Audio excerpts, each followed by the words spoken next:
wanna do, I already done it. And I got your little boo telling me she love me. I got this one, that one, damn, it's gonna be a long night. Hello guys, what is up? It is me, Prince of Otis, and I'm back here with another video. Today we are doing What If Luffy Had Yuno's Powers, Part 8, Robin and Bell. And y'all know which Bell I'm talking about, so y'all better get hyped for this shit, because I will be making Luffy go crazy, and I am not holding back, honestly. I'm gonna write some. I wrote a bunch of like weird action scenes that probably never would have happened in One Piece had Luffy not been as strong as he is in this series. So y'all gonna enjoy it. And yeah, tell me how you doing. I'm doing great. Spring break is coming, so I hope y'all get to do as you please, and I get to do as I please, which is either sleep or record videos and script them. Mostly recording and scripting videos, so I guess that's a bonus for both of us, you know. So please subscribe, because I will be putting on as much content as I can. And let's get right into the video. Let's recap. So we last began with Luffy starting his fight with Doffy. While they seemed to be matched in power, Luffy would destroy him in terms of Conqueror's Haki, as he and Doffy would then fight, and they would be caught on camera by our lovable Big News Morgan, the bird guy. Luffy makes the warlord run away, as he then went back and healed those who Doffy had hurt, making Bellamy wake up, as he finally told him that he was Luffy's fan, which warmed his heart. He then left and wished them good luck and went back to his crew, and when they asked why he left, he said he would tell them later, but for now, it was time to count their finances. An excited Nami talked about how much money they could get for exchanging the gold they got on Skypiea for when everyone was excited, and they'd be even more excited that Luffy could go back to Skypiea and just get even more gold if they needed it. They also talked about them needing a shipwright, but for now they also needed a break. So they went to Long Island and met Tonji, and ironically that is where they also start training, because it seemed and became more apparent that they were not going to be able to handle things in the Grand Line without Luffy. So Luffy had them upgrade themselves, and after staying there, they do become really strong, and they prepare to leave. And as they do, they have already gotten close to Tonji, you know, all of that, and they meet Aokiji on the way. And Aokiji would ask for Luffy to take the title of a warlord, but he rejects it. And Robin was scared a bit, but Luffy then showed why he was, well, strong enough to be asked by an admiral to personally become a warlord. And soon Aokiji would leave, not really being like scared. He's scared of Luffy's potential, even just at his age, like 17, he can already use Conqueror's Haki to such a extreme degree. So yeah, after he leaves, the crew then heads to Water 7, meet Kimmy and Kokoro and Gonbei the cat, and the crew would then leave to Water 7, and they actually go to the city. And after they get there, they exchange their gold for money. Everyone explores, has fun. Usopp and Nami and Luffy meet Iceberg and Kaku and Khalifa, and they sent Kaku to bring the Mary over because we're planning on upgrading it. Everything was okay. Luffy even got recommended Franky to be a shipwright by Iceberg, so he goes and talks to him and his family, with the group actually hanging out and passing out drunk until the next day. But the next day is when everything goes wrong. Iceberg was shot, and Luffy heads to the city to just talk about the plans for the ship, and his grimoire then showed him that it had been Robin who shot him, and he went to Iceberg despite people trying to stop him, and they talked a bit, but Luffy does not plan on giving up on his crewmate. He knows Robin is not the devil the world makes her out to be. Back at the Mary, now we're back in the main story by the way, back at the Mary, while everyone gets ready for Luffy to arrive, Usopp would spot him flying over, and as he does, and he goes to tell everyone, Luffy would then appear right on the deck. Chopper would then run over to Luffy with tears in his eyes. "Luffy, Robin's just leaving us, she didn't even say why." Luffy then looks to see the looks on the faces of his crewmates, who clearly want some semblance of sense. He would then tap Chopper on the head, and he says, "Let's get away from here for now, okay?" "Roger," they all say.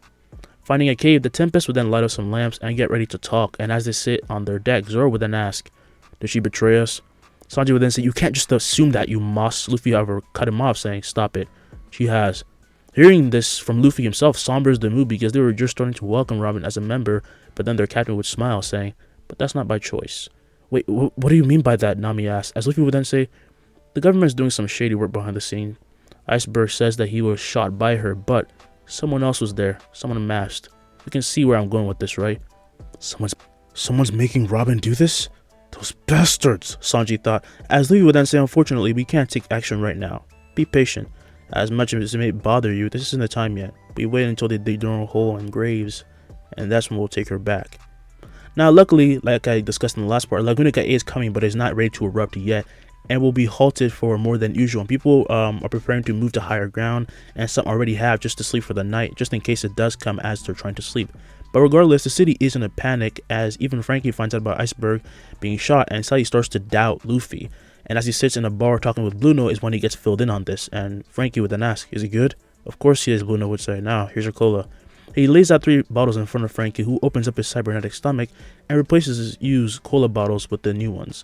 This would make his hair regain its standing form as he would say, "Ah, super!" That is the spot.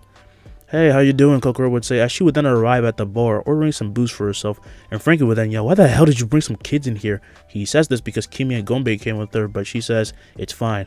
"So, you have no more customers around, huh?" she would ask, and Franky would say, "I mean, what do you want people to do when Iceberg's been shot? By the way, what are you doing here anyway?" "Uncle Lagunaca's coming." "Oh, that's why the wind's been so strong," Franky would say. "You prepared for it yet?"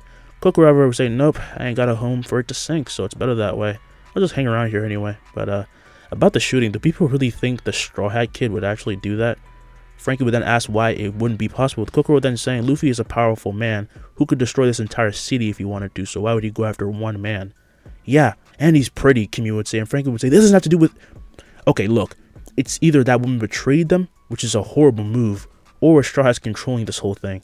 "Nah, it's gotta be CP9, Kokoro would say, as Blueno would then say, "You mean the rumor shadowy organization, the government?" Kokoro would then nod, but Blueno and Franky deny its existence, only regarding it as what they think it is, a rumor. After this, things would then escalate, but only for Iceberg and his men. While citizens stay completely unaware but worried, some government guys try to wear down Iceberg because he's still injured and a bit tired, and it was the perfect time to hound him for the blueprints for Pluto. But they fail, and as they leave, that is when some strange people appeared en masse. Because of this version of events, someone like Luffy is so powerful, CP9 tries to stay as inconspicuous as possible and appear in Iceberg's room while he rests, with Polly and Tilestone being with him to protect him. The door will be kicked and ripped off its hinges as it is sent flying at Polly, who uses his ropes to latch onto it and throw it to the side. Tilestone, meanwhile, readies his giant hammer just as the giant masked man enters, and Tilestone would swing. However, the man would then only hold one arm out, taking the blow and shattering the weapon with ease as it strikes him. The men are left shocked as more of these masked individuals would enter the room, and one who seemed to be their leader would then say, "Look, we don't have time for this." With a quick punch to Tilestone's stomach, the man would then knock him into a wall, making a crack as the leader of the group would then take off his mask to reveal himself to be Luffy. "Rob, what's the meaning of this?" Iceberg yells, as Luffy with an annoyed look would then say, "Don't make such a ruckus." The man that had beaten Tilestone would then take off his mask, revealing himself to be Blueno, and then Kaku and Khalifa would reveal themselves as well. "Are you serious right now?" Polly would ask, as Luffy would then say, "We understand your feelings, but this mission has reached its deadline." As he says this, he points to Polly, and Kaku would then appear behind him, as he would then stab him in the back with the finger pistol, causing him to spew blood, as he then curses all of them while he falls over and becomes unable to even move. And Polly would then look to Robin. Why are you even doing this, Nico Robin? What do you get from it?" Robin would then say, "My biggest wish," and with this answer, Polly loses consciousness, and Luffy would then take a seat, asking about the blueprints for Pluto, only for the entire room to then feel what it felt like to be, well, what felt exactly like death itself, as the wall is then broken through by a flying, smiling Luffy, who then holds down his hat as he enters. "There you are." Moving at the speed of sound, Luffy would then release wind rays that hit the CP9 members and send them flying through walls, and as they are thrown out to other locations from outside, people are panicking, of course, because, well, Luffy just broke into the building, but also the other Tempest had entered the building while Luffy flew over.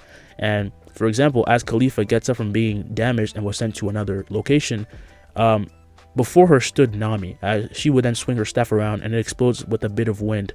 "I'm not used to this yet, but nothing's ever easy, is it?" Nami would say. Khalifa, now standing, would be a bit hurt, but she managed to take away some of the damage using Rokushiki, and weirdly, her body begins to explode with soap bubbles, and she would say, "You're no Ripper, don't get cocky. It's Luffy, and I don't care," Nami says. Luffy, as he lands in the room, he would appear then right by Iceberg, who he tells to stay down, and as he stares down at transforming Luffy at this point, and Robin, he begins to heal him and envelops Iceberg with mana. Iceberg would look at himself and sees his wounds are closing up, and he would say, "My fatigue, it's completely disappearing." Luffy, now having gained a bit more of an animalistic form, would then hit through the ceiling while trying to stand straight because he was so big, and he would then say, "Tempest, I don't know why you insist on all of this for one woman. Let it slide." Luffy would then say, "Who the fuck do you think you're talking to?" as he stares down Luffy, and he'll be sent flying by an invisible wave of hockey, which to Robin and Iceberg just looks like a shockwave made by his wind powers. Luffy, after healing Iceberg, would then walk past a still-faced Robin as he then walks over to Polly and starts healing him as well. And he would then ask, "So, what is your greatest wish?" "You heard that?"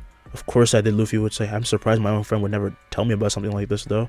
He then finishes healing Polly and stands while facing the city of Water 7, and all they have filling the silence are the screams of people being scared for Iceberg, their beloved mayor.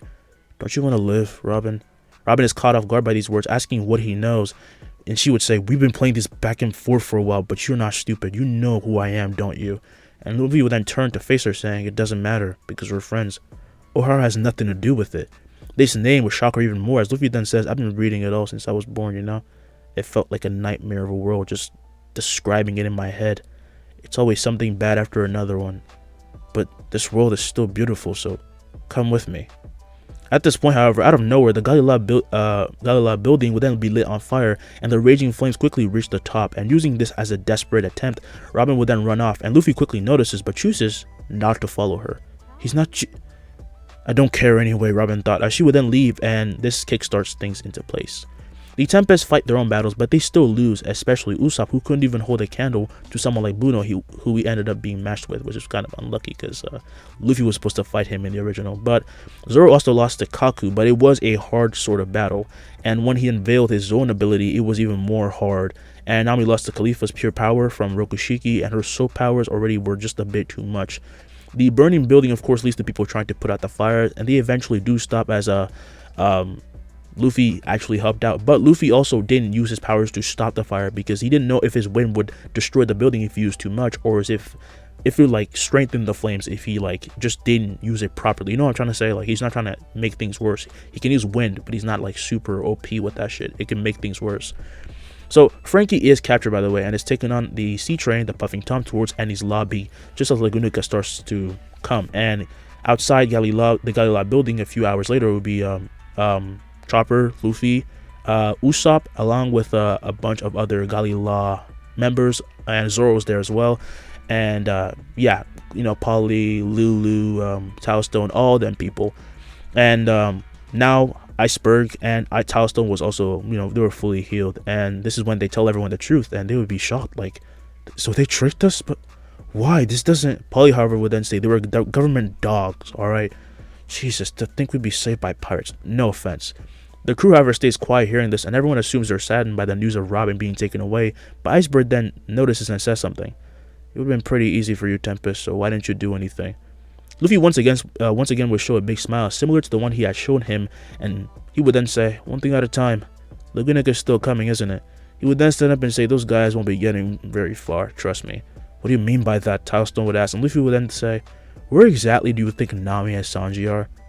"Who are they?" everyone would say, as Luffy would then nervously smile, saying, "Oh right, you don't know them."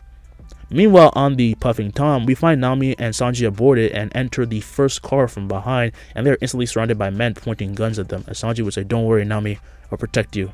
"I'm good," Nami would say. "This is about Robin. Let's just both destroy them." Back at Water 7, people quickly start to gather away from the lower streets and as fast as possible, and they just keep hurrying and hurrying as people from the Galila company and the Tempest try to help them. Polly runs over to the building of the company by this point and sees Iceberg as he would then say, "Okay, they're coming over. Are we sure this is gonna work?" Iceberg then looks up to see a flying Luffy, saying, "He's the man who made it rain at Alabasta. I'm not doubting the sea will fall at his feet." As he says this, the waves then pull in and pull back, showing the part of the island that it has swallowed up years ago, making everyone nervous as they know that when the wave pulls back that far, when it comes back, it will be huge.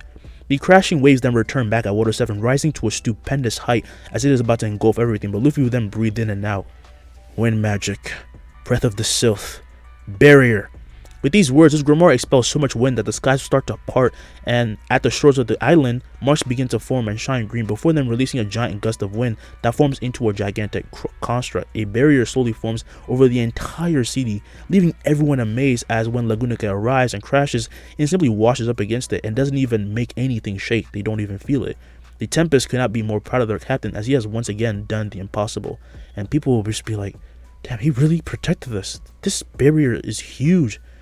"Good going, big bro Luffy," the Franky family members would be saying, as we would then pose in the honor of their taken brother, Franky. Their previous shrieks had been turned into praises for Luffy and the Tempest, and they were suspects before, but now they were their heroes. Tailstone would then say, "Jeez, is he good up there? That takes a lot out of him, right?" Up above, with heavy breath, a heaving and sweating Luffy would then be shaking all over, as well the barriers he puts up are relatively easy to make. He has never used one to this level. To keep Lagunaca completely off and keep the barrier permanent, he had to add 4 layers and completely fortify it. He even used a bit of hockey. So he is tired. Slowly he descends and he's about to land down, but his flight cancels out as he then starts to plummet, making everyone worried. Just as out of nowhere, Chopper would jump out and catch him while in his reindeer form, but he feels a huge impact on his body, though he does not care because he cares more about Luffy, and he would then ask, "Are you okay, Luffy?" "I just need some food.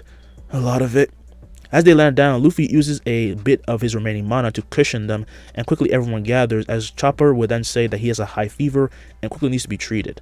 "And you're still gonna go to Enies' lobby?" one of the Franky members would ask, and this is when Zoro says, "I don't think we'll ever forgive ourselves if we didn't." Someone then says there is an empty space they can use, and quickly the Tempests run off as Usopp then says he's never seen Luffy this tired and sick, and Zoro would then say, "Look, Lagunaca's still coming, we're not even feeling a shake.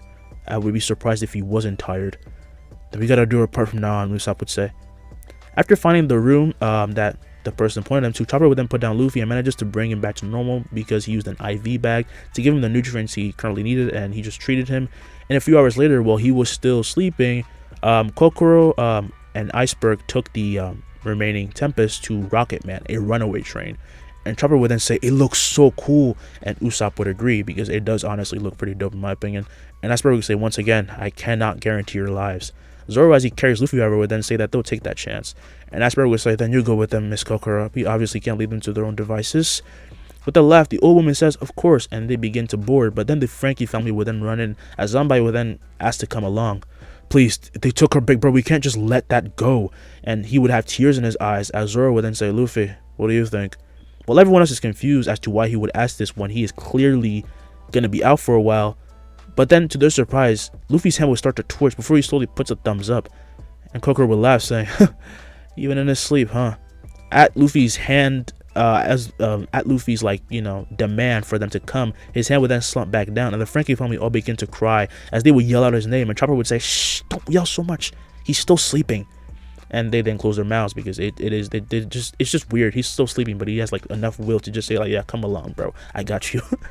So, along with the Franky family, the Galileo members such as Polly, Tailstone, Lulu also joined, and they came. The Franky family came with their own ship of sorts, and they attached it to the back of the train and essentially get a free ride. The ride is bumpy as hell, though, as first everyone has to get used to how fast the train moves because it is a runaway train. It is a bit psycho, and it looks psycho. Sanji and Nami reach Franky eventually and cause some trouble, but continue to move forward as a group for Robin.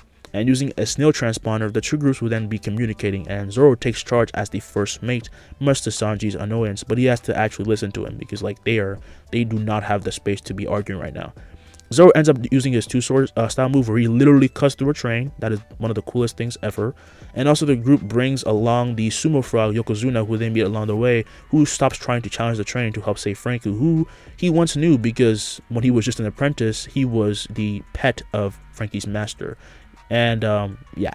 However, despite Sanji, Franky, and Nami eventually getting to Robin, despite their best efforts with their new abilities, they don't even manage to do much. And the only thing that kind of gets lucky is when Sanji managed to land one blow on Blue Note using his fire legs, or his Diablo Jambe.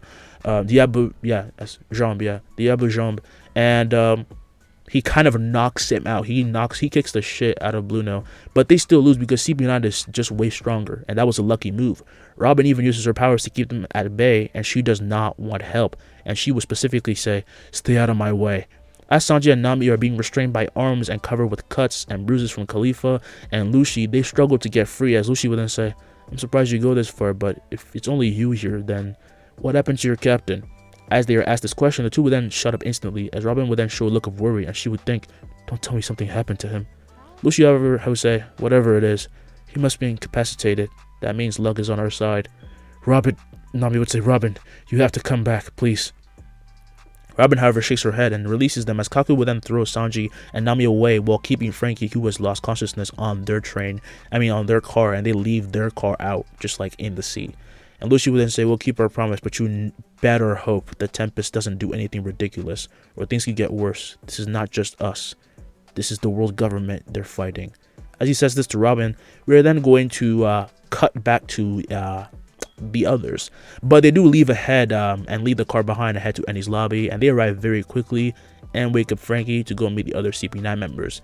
Meanwhile, Zoro and everyone go pick up Sanji and Nami eventually and head to Enies' lobby as well, but Luffy has still not awoken. But to give a hint as to what you know is going to freaking happen, let's enter Luffy's mindscape of sorts for a minute. All we see are clouds, the sky, and the blowing wind. The wind just starts to gather and gather into a tornado before then being blown away to reveal a bizarre creature, a small one with 2 wings. It had a female form, and with a smile it would then call out Luffy's name. But that is all I'm going to tell you right now. You know what I'm talking about, bro. Now, the decisive battle was about to begin, and a plan was about to be made as Polly pulled out a map of Enies' lobby and had everyone gather to hear his plan. Okay, first things first, we cannot let Robin and Franky be taken past the gates of justice.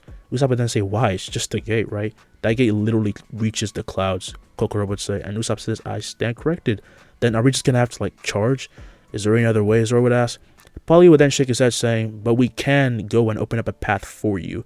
You're strong, but that's exactly why you need to save your strength. Give us 5 minutes or less, depending on when we break through, but that's all we need. And Nami would then say, okay then, we better get ready. Usopp, what is that? As Nami asked this to Usopp, Usopp would be putting on a mask, hiding his face as he says, I thought it looked cool, and I always kind of feel nervous when I'm fighting as myself, so from now on, call me Sogeking. As he poses, Chopper would then say it looks awesome, while everyone else says he looks ridiculous, to which he says to leave him alone. But the plan does proceed, and everyone charges and manages to get past the main gate, and then the second one, only for RocketMan to just charge at full speed while using the fence to rail up into the skies after Yokozuna the frog would knock it over slightly, and they would land at the where everyone else was at, and they would crash. And this is when the second giant was beat. The giants that are guarding you guys. If you're not One Piece fans, I'm sorry, you must be so confused right now. No lie, I'm not even joking. You must be so confused. But this all happens. Okay, they gathered there, and this is when actually no, they hit the giant. That's my bad. The RocketMan hits into the giant and they knock it out, the giant that the others were going to beat eventually. But yeah, that's my bad. Let's get back into it. So Sanji and Zoro come out as they prepare to fight with the others, but the Marines notice Chopper and Usopp coming out of the car and go to take care of them. But they not only fire at them, but bombard them with bullets and cannons. This puts the group in panic as they cannot reach the others fast enough, only for the bullets to then all stop midair before them being cut to pieces and exploding a few feet away from Chopper and Sogeking as they avert their eyes. And Zanbai would then say, what? Was that him? Is he awake? Kokoro, while still inside the train, would smile as she sees Luffy stand, now bursting with a yellow-colored aura, and he has a mark across his face. So, how long was I asleep for? Kokoro would then laugh, saying he looks weird, and Luffy is confused but sees Gombe and Kimi looking at him with twinkling eyes. He says, I'll take it.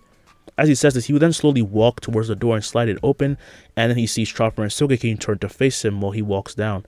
Chopper and Sogeking would then scream his name in delight as they would then hug him, and he would laugh, asking Usopp why he was wearing a mask. As they get off of him and he walks out, he's then seen by the remaining Marines, who instantly become nervous as the grips on their weapons would tighten. Damn, you guys cleaned up nice, Luffy would say, and Nami would then say, so, we're finally up. Is it really him? He was just in there the whole time. We should have fired faster. Never mind that. Why does he look more terrifying than usual? With a single step forward, Luffy makes all the Marines fire, causing a giant explosion to occur on impact, only for it to then be blown away by the gathering wind that encircles Luffy. And as he does this, he gets in a fighting stance, and he then breathes in and out, instantly disappearing and appearing in front of a Marine as he slams a punch into his stomach.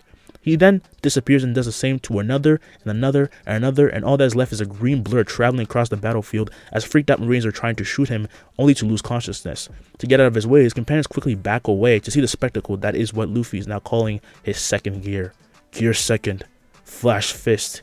At the mention of this technique, Luffy would then stop and all the Marines would be on the ground holding their stomachs in pain before then mouthing, like they would be foaming at the mouth, my bad, and then losing consciousness. And Luffy would then smack his hands together saying, well, you guys wait here.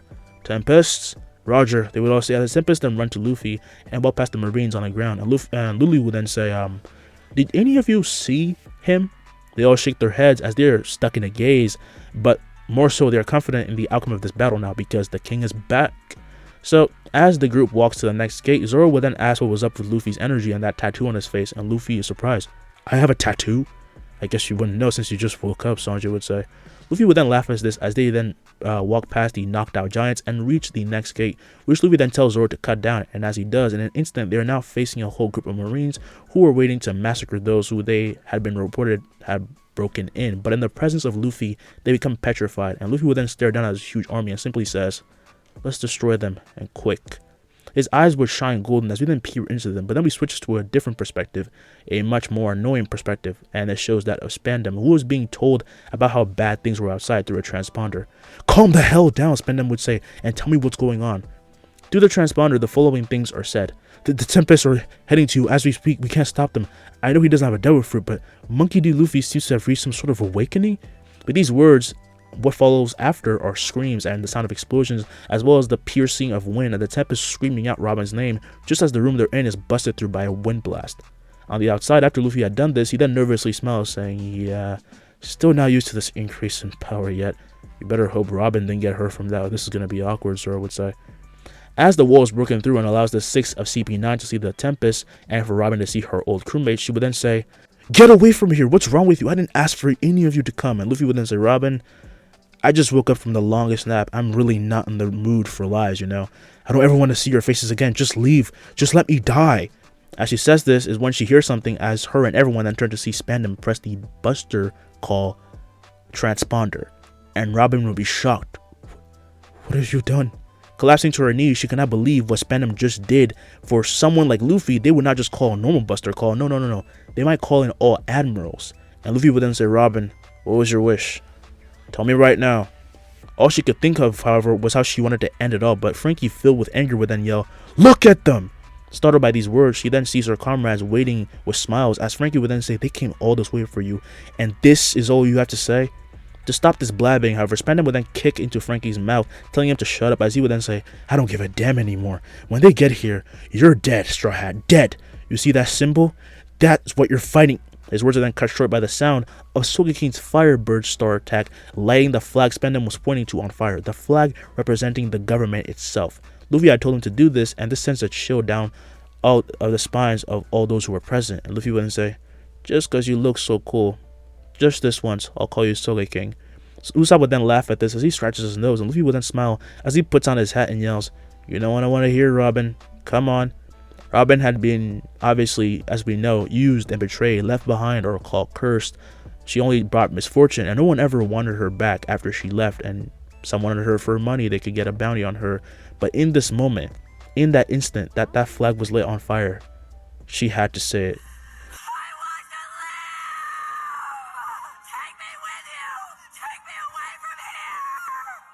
Tears would then fill her eyes, as in an instant, Luffy would then appear right in front of her, faster than the speed of light itself, as she finds her cuffs had come undone, and the same goes for Franky, as he would then say, "Come on, let's go home."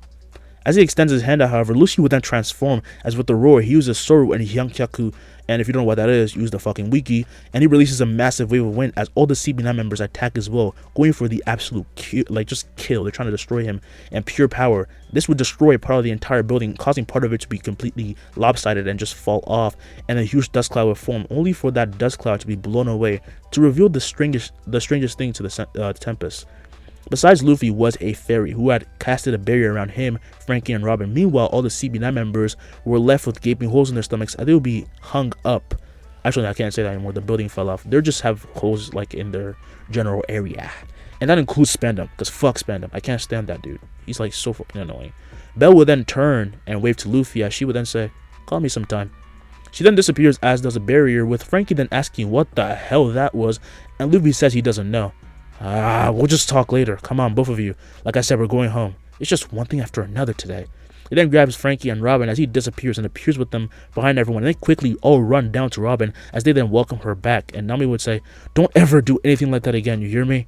Chopper would then say he was really scared, as he would be hugging her leg, and he was really scared when she said she wanted to die, and she would then grab and hug him back, saying, "It's okay. I'm not going anywhere anymore. I promise." Luffy, with a smile at this, would then start to lose his form, as he would then fade away, and everyone notices as that golden aura stops releasing from him. When I calmed down, it faded. My body's kind of stiff. I can at least only use this for one more time, he thought. "You good, Luffy?" Franky would ask. The captain would then nod as he holds his hand out and creates his wind arc, but this time it is a completely solid construct. It is not just a gathering of wind, and with this they fly over the entire area and head to the others as they tell everyone they had gotten Franky and Robin. And Zombie would then say, "Big bro, are you okay?" "I'm super," Franky would say, "but you guys should probably start leaving though. Some idiot sent marine fleets toward us." And as they say this, however, one of the giants would then swing at them, only for them to dodge as everyone down below backs away, seeing Oimo and Kashii get up, the giants. And Usopp would then say, wait, stop, why are you guys even fighting for the government?" And Oimo would then say, "Shut up, we'll do what we have to if it means freeing our bosses, you hear me?" "Bosses?" Zoro would say. Didn't Groggy and Dory say something about being pirates once? Luffy would then nod as he would then ask, "Do you guys know who Dory and Groggy are?" The two giants become surprised that these pirates would know the names of the men they aspire to be, and as everyone wonders what the giants and Luffy are talking about, they then see the giants start to cry as Kashii would then say, "These bastards, they tricked us for so long." And Usopp would then say, "You know those two rather die than be kept in a prison." And they would then nod as Luffy would then say, "If you want to, He's then interrupted by an explosion that occurs as the main gate would then, explode, and everyone would then turn to see ships heading towards them. And Polly would then say, "Yo, Straw Hat, can you take care of that?" Luffy then takes a moment and would use his observation haki, and he would expand it to see the marine ships arriving, and he finds Aokiji heading over as well. But it was not only just the marines and people after them coming over, and he would smile as he says, "Get as many people in the puffing tom as you can. That goes for you too as well." He then points to the giants, who would then nod as he then tells everyone that the Galila ship was then heading over with the Mary, and he would then say, "So when you guys reach the end, just jump." He points to his crew as they would then nod, and with these words, one Aokiji would then fly out, sending chills down everyone's spine, and Luffy would then blast towards him as he tackles him to the sky, yelling, "Go!" Quickly they all scramble as the explosions then close in, and while Luffy flies up with Aokiji, the Admiral would then hold his hand out, forming an ice saber enveloped in his haki, and it goes to stab Luffy, only for it to shatter from Luffy's mere release of Conqueror's haki. Not armament, Conquerors. And Luffy would then say, "Give it a rest." He would then throw Aokiji to the sea, as when he crashed into them, he would instantly flash freeze everything to ice to cushion his fall, only for it all to shatter from the sheer impact of his landing. And as this happens, already Luffy is going back down at him, and Aokiji would say, "Sorry I had to turn out this way." Luffy says not to apologize as he pulls back his fist and forms a gigantic spear, and Aokiji does the same with his ice. "If I'm being honest, I'm kind of enjoying this," Luffy would yell. The two would then clash, causing a massive explosion that reaches even the marine ships and the Straw Hats and everyone else. Already the giants find the puffing tom, and Polly drives it out while the Tempest would jump onto the Mary, and Usopp would then say, "Are we sure she can hold on?" We're gonna have to try," Chopper would say, and Nami says, "Okay, we don't have the barrier anymore, so we can't be careless, alright?" "Don't stop it. Do not stop the attacks," the marine people will be saying. The captains, they're just like not stopping. He said, "It doesn't matter if the Straw Hat is here. It's just one little ship, so blow it to smithereens." The marine ships then barrage the little ship with attack after attack, but somehow the Tempest would then knock them away no matter how big, no matter how strong. And as they ride out, the giants of course try to help as well by throwing projectiles at them, and Luffy would still be fighting Aokiji by this point. At this point, this exchange of this fight has come to an exchange of simple maneuvering hand to hand, since Luffy is weaker than he usually would be, and it allows the Admiral to actually somewhat fight on equal terms. But even then, "He's too strong," Aokiji thought, as Luffy would then slam a punch into his face, sending him flying. Everything from his haki to his wind to his physical strength is too overwhelming.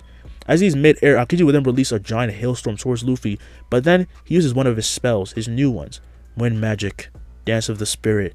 Using this, he would then dodge all the attacks with the most graceful movements Aokiji had ever seen, but once again, Luffy would then enter his second gear and becomes enveloped in a golden aura, gaining his tattoo as well. In a flash, Aokiji would then be riddled with punches as Luffy appears right before him. Gear second, Flash Fist. Aokiji then loses consciousness as his eyes go blank and he begins to fall, but Luffy would catch him while he has a heavy breath, and he would say, "Don't worry, I'll take care of Robin." He would then move fast and appear on the bridge of Enies' lobby before then laying him down and checking his pulse. Okay, he's alive.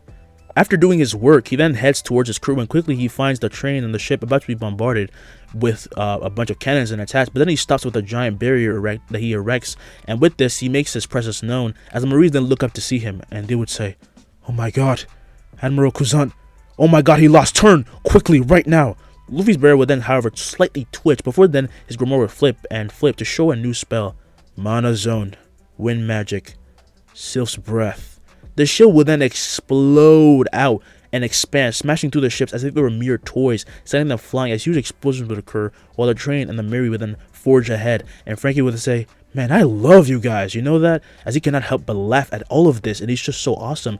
Just as Luffy then appears back on the ship, and instantly his name is called out by his crew, the Giants, the Lagunaca Company, the Franky members. They're just happy he's alive, and their crew would then run over for a hug. But then he would begin to fall and be caught by Robin, ironically, who uses her devil fruit, and Luffy would say, "Thanks." He would then exit Gear Second and say, "And when I wake up, please don't run off." Robin would then laugh, saying she really has no plans to leave, and thus this brings the fight for their crewmate to an end. This news, of course, has already been spread. Luffy has not only beaten an admiral, he killed CP9 and stopped the Buster Call all by himself with some help from his friends, but mostly him, and they raided and destroyed Enies lobby. So now, obviously, they were going to be more infamous than ever. 2 days passed after this big incident, and back at Water 7, Luffy surprisingly, his barrier surprisingly still remains. Accidentally, Luffy used something he shouldn't have been able to at this point and made the barrier permanent. Luckily, those who were in the barrier when it was made could exit it and come back as they please. And yeah, at the 5th dock of the city, we find the Franky family as they would come to visit their Sea King bulls, which were hurt during the battle, but they were already healed by Chopper, and he had bandages on. He had just passed by them, and he went back to his crew, and they were told to rest, as the Franky members would be telling them, "Don't worry, you guys should be able to be fully healed when Straw Hat comes back." Zanbai would then run over as he asked some of the members where Franky was, and they would then say, "Oh, he's with Tempest." We then go back to the 1st dock. We see the Giants helping out put back together some parts of the Lagunaca Company, and some people would like cheer them on, and they're in awe of their strength. Giants are very, very powerful. And Kashii, who has Usopp on his shoulder, would then ask how Luffy was doing, and Usopp would say, "Yeah, he has a new friend he's talking to." As he says this with a nervous tone, we then go to see Luffy talking to Bell, his new spirit, and everyone gathers to say hi to the little creature, who says, "Hello, I'm Luffy's spirit." And so Robin would then say, "Well, nice to meet you." Robin, as she would then hold her finger out, would have Bell shake it, being nice about it, because this is not like Bell from Black Clover. And she would then say things are going to be a lot more fun now that she's here. And Franky would then say, "Yeah, I still can't get used to this, but it's super awesome." "Did you just create someone though?" "How should I know?" Luffy would say. "Hey Bell, what are you?" Bell at this question then says she's his spirit. "I hope you focus your power better. That's all I can say right now, but I can't really remember much else." Luffy would then smile, saying, "Well, welcome to the crew, partner." "Oh, are you the reason why Luffy can navigate so well naturally?" Nami would ask, and Bell, however, says, "Oh no, that's something else." "Wait, what? Then what is it?" Luffy would ask, and Bell, however, says that she really doesn't know, as she is the wind spirit, and whatever Luffy uses aside from his observation haki to sense things, it is not from her. "Something else then? Do you have any idea, like anything that could hint to it being something that you know about?" And Bell would then say, "Well, I think you used that power to make this gigantic barrier. That's why it's not fading away even after you been exhausted to such a degree."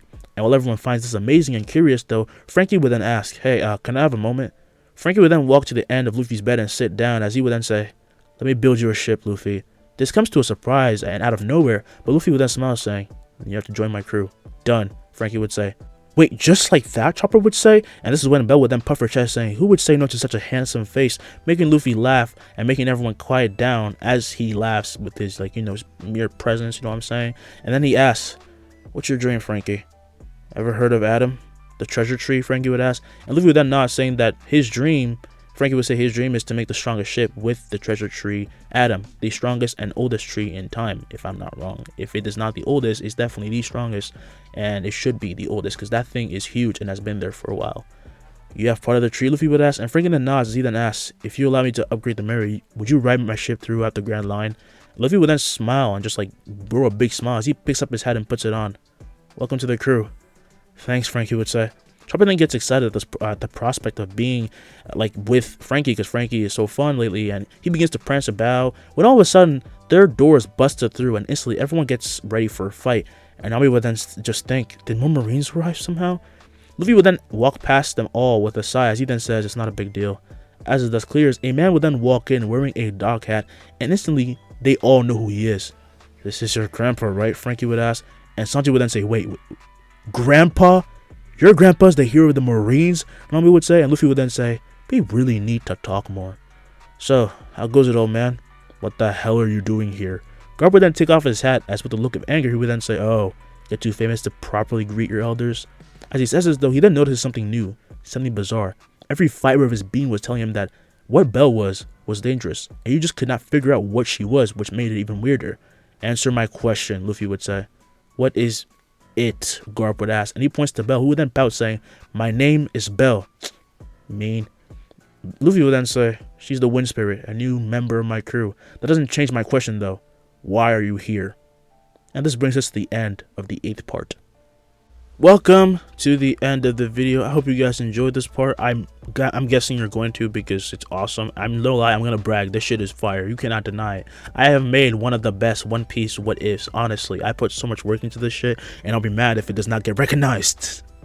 No, I'm playing. But I did put a lot of work into it. Honestly speaking, this is probably one of the best One Piece what ifs, because I don't just go like gloss over important events like I did with my first part. Like, I feel like most One Piece what ifs honestly just want to get to the OP stuff where Luffy can just fuck up enemies that we all wish he could have one-shotted. So, I mean, he did still one-shot everyone, but I actually put some build-up to it. And, yeah, this series is dope, by the way. It's so fun writing this shit, no lie. Like, I'm thinking of, like, changing new things. Maybe changing the Red Sun Pirates into something else to fit more of that, instead of Nika, the Nika god, instead of something, I'll put it with something with the wind. Like, try to make that something with the Grimoire. Give me ideas, you know, because I'm trying to actually do that. Like, change the Red Sun Pirates, or whatever they were called, into something that has to do with the wind, or maybe the clouds, because then clouds, wind kind of correlate, and I can say that with the Grimoire. You know what I'm trying to say? Like, I'm trying to connect stuff, and it's real fun. So if you want me to make this world feel even more real, even though obviously I'm only saying shit, give me some suggestions down below and have fun with it. Go crazy, because I'm looking for some crazy ideas. The next part's gonna be awesome too, and I hope you guys will be ready for it. Don't forget to like and subscribe. Share all of this with your friends if you can, because honestly speaking, I'm dope. Point is, I hope you guys really enjoy this part. Don't forget to like, subscribe. I said that's already. Bye bye, peace, enjoy your spring break, and I'm gonna try to enjoy mine too. Let's have a good spring break, and I hope you guys will have a wonderful day. Peace.